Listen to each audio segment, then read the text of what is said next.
mbokk internet yu Seneweb TV seneweb.com ak Seneweb rajo ñu ngi at Pape Samba Tine bu Mbour justice bokk si ñi nga xam te ni ñoom ñoo initié marche Dakar Bamako Pape Samba Tine maa leen nuyu. maa ngi lay fay mon frère. wax naa ko si présentation bi yéen da ngeen bëbët dox Dakar ba Bamako si période boo xam ne nii en principe dañoo tëj frontières yi suñu digg ak Mali lan moo waral ngeen def loolu. Sincèrement kontaan naa trop ci question bi ma laaj parce que ñun en tant que jeune africain ñu gis ne yàgg nañ ko dégg ñuy koy compter l'Afrique est le berceau de l'humanité nous sommes des héritiers de Cheikh Anta Diop des hommes de valeur Ahmadou Bamba Mame Borom Touba et autres j'en passe Modibo Keïta Jomo Kenyatta nous sommes ses fils ñu toog gis ne la sanction infligée au peuple malien est injuste et arbitraire. En tant que jeune africain panafricain on s'est dit que lan la ñu war a def pour mun a apporter notre soutien au peuple malien qui est nos frères. On s'est dit que nous allons marcher de Dakar à Bamako parce que cette marche a été initiée par des panafricains de Dakar à Ethiopie pour la mémoire de notre cher patriote Cheikh Anta Diop. Ces marcheurs ont décidé encore de marcher de Dakar à Bamako pour apporter leur soutien au peuple malien face à l'injustice, face à la décision de la CEDEAO qui est qu'on juge arbitraire et injuste. Pourquoi ngeen choisir une marche lan moo tax choisiroon beneen forme de contestation. Parce qu'on avait fait une manifestation au niveau de la place de la Nation mais on s'est dit que ni duñu yem foofu est-ce que ñun en tant qu'Africain en tant que patriote dañu war a toog ci dëkk bi di sànni xeer wala di woote ay manifestations à ne pas finir ñu ne non dañuy jël li nga xamante ne ni moom la ñu am cette énergie nous sommes encore jeunes nous avons de l'énergie. Cette énergie dañ ko war a positiver pour ñu positiver nag il faut que ñu montrer encore une fois que ne ñun on va donner de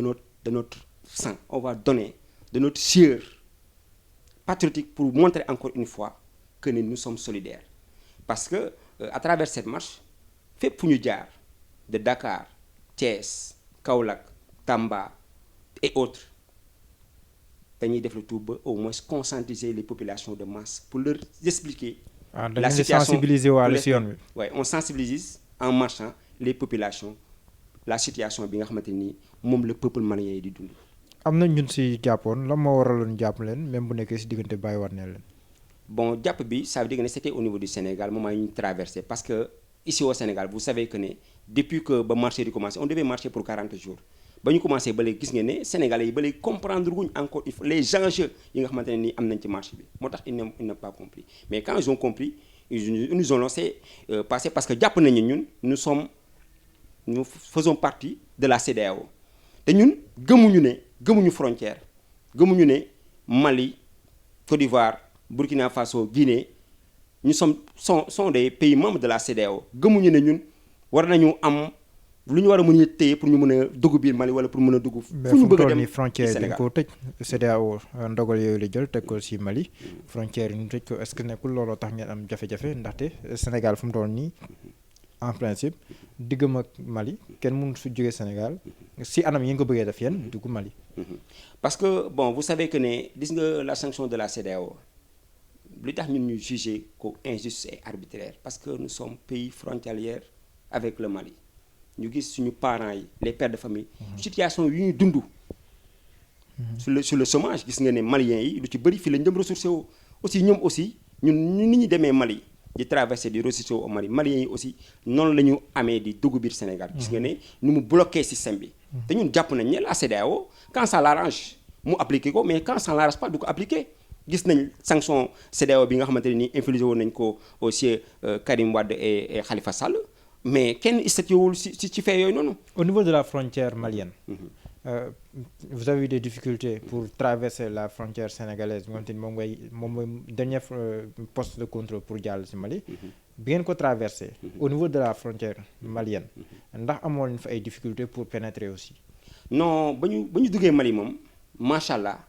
les vidéos en parlent les vidéos en live en parlent ils nous ont accueillis en héros. Les Maliens ont très tôt compris le message des panafricains parce que moo tax soo xoolee moment bu ñu duggee Mali fépp fu ñu jaar nous sommes accueillis par les gouverneurs les préfets et les populations de masse ils sortent en masse dañu acclamer di tàcc di woy pour wane ne sincèrement les marcheurs li ñu def c'est quelque chose d'historique le peuple africain yëpp waroon a jël accaparer ko mu nekk un exemple parce que c'est un signal fort pour dire que ne on est fort quand on est uni te Afrique foofu la toll. Allez-y aux États-Unis on parle des États-Unis d'Amérique on parle de l'Europe mais pourquoi pas ne pas parler de l'Afrique parce que l'Afrique c'est le berceau de l'humanité on a tous les ressources on a tout pour émerger mais la moo tax mënuñu émerger parce que lan la nous sommes souvent manipulés et dirigés par l'Occident te ñun en tant que jeune ñun loolu lañu ne il faut que ñu arrêté ko. léegi c'est quoi la finalité da ngeen di dem ba Bamako ak ngeen Bamako wala àggagoo leen ba tey. actuellement ne ñi ngi toll Madiba. à 335 kilomètres de Bamako. boo leen àggee Bamako c'est quoi l'objectif dem rencontrer les autorités yi nga xam te ni ñoom ñoo fa nekk bëgguma wax junte mais en tout cas les autorités militaires yi fa nekk jamono ji ñoom colonel Assimi Goïta ak ñu àndal wala pour wax ak population malienne bi la dellu si waat fii Sénégal. ba actuellement nii bañ jaaree kaay ba léegi nii ñu ngi wax ak le peuple malien parce que fépp fu ñu jaar ñu ngi def la fédération y a des Burkinabés y a des Guinéens et autres ñi nga xamante ni ñu ngi ñëw di relayer encore ci marché bi pour wane leur soutien et puis le peuple malien a compris ñun suñu demee on va parler au peuple malien pour leur dire que ni nous avons marché pour la souveraineté nous avons marché pour le peuple africain vous avez notre soutien parce que ñun jàpp nañ ne on juge la sanction de la CEDEAO on le juge injuste et arbitraire et puis on leur montre notre soutien que le Mali est un pays frère que être un Sénégalais ne veut pas dire parce que avant le Sénégal il y avait la fédération du Mali ñun ñëpp benn lañ woon quoi kon benn boobu nag lenn kese moo ko mën a montrer moo que ne ñu wane suñu un esprit de solidarité dem ba foofu noonu jàkkaarloo ñoom war na leen ne encore une fois que ne ñun nous voulons plus que Afrique ñu koy diviser nous voulons un Afrique unie te un Afrique unie nag lan moo ko mën a indi moo ko ne des jeunes conscients et intelligents yi nga xamante ne nii lépp lu ñu def c'est des actes positifs kese la ñuy poser mais pas pour détruire. ndax da ngeen bokk si ñuy jàpp ne daal yi nga xamante ne nii CEDEAO daf koo teg Mali France moom moo nekk si ginnaaw. mais ça a toujours été comme ça bépp jeune boo gis en Afrique parce que avant il y avait des jeunes mais maintenant les jeunes sont devenus de plus en plus conscients parce que ñun jàpp nañ ne France gënuñu Amérique gënuñu Europe gënuñu parce que nous avons des diplômés comme les Français et les Européens lan moo tax tey jii Macron c'est un jeune comme nous lan moo tax les Occidentaux chaque instant di am mainmise sur nos présidents africains mais non parce que lépp loo xamante ne tey jii présidents africains nos dirigeants africains ñu koy jël dañu war a xalaat ne peut-être aussi dañu ci war a xool leurs intérêts mais malheureusement le peuple est le souverain mais le peuple dans son ensemble ñun ñëpp xam nañ ne dans tous les pays d'Afrique gis nañ ne on juge injuste la décision de la CEDEAO moo tax ñu montrer encore une fois suñu soutien léegi nag su nekkee ne ñun on a des dirigeants yoo xamante nii lépp lu askan bi bëgg lépp lu askan bi di soxla di ko jooy di ko ñaxtu duñ ci taxaw dañuy taxaw ci lenn lépp li nga xamante nii neex na occidentaux yi loolu moo encore une fois di révolter la jeunesse africaine. ndax mën nga comprendre décision yu mujj yi nga xamante ni ñoom Assimi Goïta ñu koy jël bi si mujj seen dikk ak France moom mooy RFI ak France 24 bi nga xamante ni dina leen suspendre ce Mali laataa loolu tamit gis nañ kàddu yu ñagas yi nga xamante ni ñu ngi ko doon weccoo Mali at France diggante boobu. nga ko gisee on a vu aussi la réaction de Macron bi wax ne dina woo kilifaay CEDEAO ak Union africaine pour ñu gën a taral daan yi ñoom dinañ ko appuyer yooyu yëpp boo ko boolee nan nga koy jàngatee. dañ koy jàngatee ci ne pour la souveraineté l'Afrique doit être libérée par les Occidentaux foofu la Maliens yi teg seen tànk léegi nag si ajoute su nekkee ne le président Macron dem na bay wax en direct di wax ne dina appuyer la CEDEAO c'est-à-dire ne kon am na mainmise ci CEDEAO kon encore une fois day dëggal encore une fois que ne ñun fi ñu taxawoon di wax ne les Occidentaux dañoo am mainmise ci l'Afrique dëgg la encore une fois te Macron vient de le confirmer mais on lui dit que ne moom nous sommes nés et nous mourrons libres que ne amul benn sanction wala amul benn décision boo xamante dafa jóge laawoo ñëw di influencer la jeunesse africaine nous sommes là pour la paix nous sommes là pour la libération de l'Afrique. ndax am na ay hommes politiques sénégalais yu leen soutenir seen combat. Non, on n'a pas besoin d'être soutenu par des hommes politiques parce que nous marchons, on n'a pas besoin de moyens pour marcher. On a besoin de cette énergie parce qu'on est fort quand on est jeune. Cette énergie moo tax jëluñu oto soxlañu ay moyens financiers pour aller de Dakar à Bamako. Mais tam ndax tamit seen combat war see bokk le retour de l'ordre démocratique constitutionnel au Mali. Mais bokk na suñu combat ñun lépp lu ñuy xeex. On le fait démocratiquement combattre ñu par des armes combattre ñu dans les rues en brûlant des pneus ou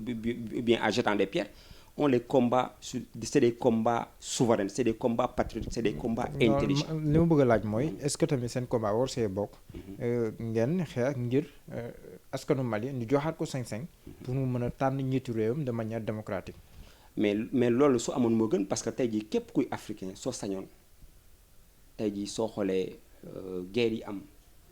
dans la sous-région gënaluñu même s'il y a un mort c'est un mort de trop. suñu sañoon Mali ñu delloo ko sa souveraineté que mu am des élections libres et transparentes ñu delloo ko ak yelleefam que mu indépendant. que ñu bañ chaque instant du jouer les seconds rôles que ñu bañ chaque instant les occidentaux ñëw di ñu imposer di ñu dicter seeni lois et règlements ñun ñuy agir ñun lépp lu ñuy xeex muy que nos dirigeants africains ñu jël seen responsabilité jiital askan bi jiital peuple bi. parce que le peuple est souverain mais malheureusement toutes les décisions yi ñu jël dañ koy jël pour Kagame doon na ko wax pourquoi ñuy bàyyi ba dem Élysée di wax suñu problème te ñun en Afrique ñu war a mën a régler suñu bopp problème mais nag su nekkee ne africain yi suñuy régler seen problème dafay am kenn koo xamante ne dafay nekk en haut di leen dicter c'est-à-dire ne c'est là où le bas blesse nañuy bàyyi ñun ñu régler suñu nañu mettre à l'épreuve nañuy consulter parce que là nous avons des diplômés comme les Français et les Européens gënuñu jàng école ñu jàngee fa lañ jàngee diplôme yi am moom lañu am on a une jeunesse consciente et réfléchie nañ ñu bàyyi ñuy jëlal suñu bopp ay décisions. jërëjëf Pape Samba Tine bu nekkee am nga ay kàddu yooyu tëjee. bon di wax rek encore une fois que ne sénégalais yi. buñ ci des ginnaaw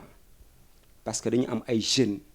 yoo xamante ne c'est des panafricains yoo xamante ne dañoo bàyyi seen lépp pour encore une fois soutenir le peuple malien lépp lu nit mën ci jàllale le message. pour wane encore une fois que ne ñi dem c'est des jeunes sénégalais. médias yi aussi joué ci seen rôle parce que gis nañu les médias maliens jouent le rôle. chaque instant fu ñu jaar ñu leen di clamer mais ñu leen di acclamer di leen accueillir en héros mais pourquoi ici au Sénégal aussi duñ def pareil nañu xam ne seen doom yi demoon ñu ngi dans de très bonnes conditions que ñoom aussi nañ jël combat bi porté ko mu nekk ni ko am combat souverain maa leen di jaajëfal bu baax. jërëjëf Pape Samba Tine may fàttali ne yaa ngi bokk Mbour Justice nekk tamit si ñi nga xam ne ñoom ñoo initié la marche panafricaine Dakar Bamako jërëjëf.